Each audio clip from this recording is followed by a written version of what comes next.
A desire path, often referred to as a desire line in transportation planning, and also known as a game trail, social trail, fisherman trail, herd path, cow path, elephant path, goat track, pig trail, ewes trail, and bootleg trail, is a path created as a consequence of erosion caused by human or animal foot traffic.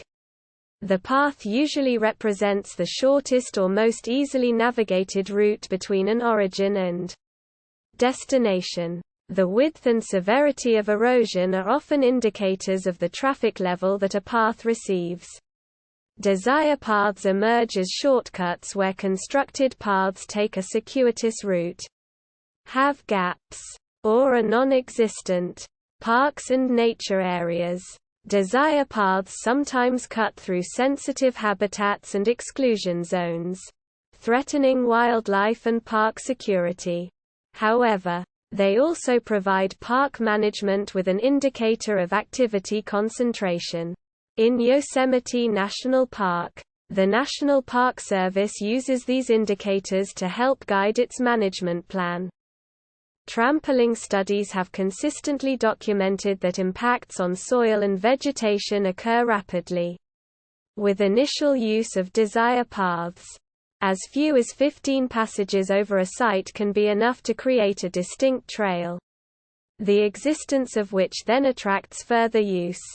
27 This finding contributed to the creation of the Leave No Trace education program, which instructs travelers in nature areas to either stay on designated trails or, when off-trail, distribute their travel lines so as to not inadvertently create new trails in unsustainable locations.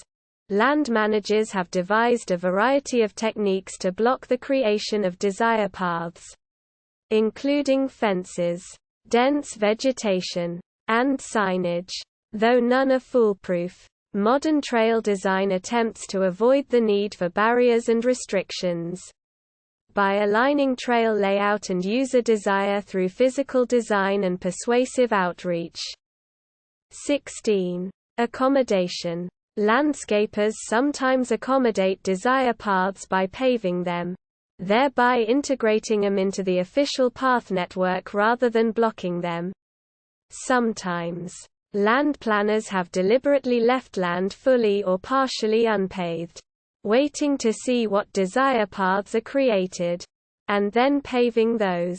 In Finland, planners are known to visit parks immediately after the first snowfall.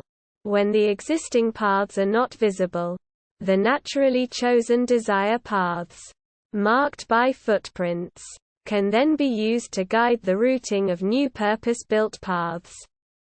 Other uses of the concept. Images of desire paths have been employed as a metaphor for anarchism, intuitive design, individual creativity, and the wisdom of crowds. In urban planning, desire paths have been used to analyze traffic patterns for a given mode of travel. For example, the 1959 Chicago Area Transportation Study used desire paths to illustrate commuter choices regarding railroad and subway trips. In software design, the term is used to describe users' wide adoption of the same methods to overcome limitations in the software. For example, Twitter has paved a number of desire paths by integrating them into the service, including its replies, hashtags, and group discussions. See also: wayfinding, snackdown, references, external links, word spy, desire line, desire paths, desire path subreddit. Tom Hume's TED Talk on using desire paths for better design and user experience.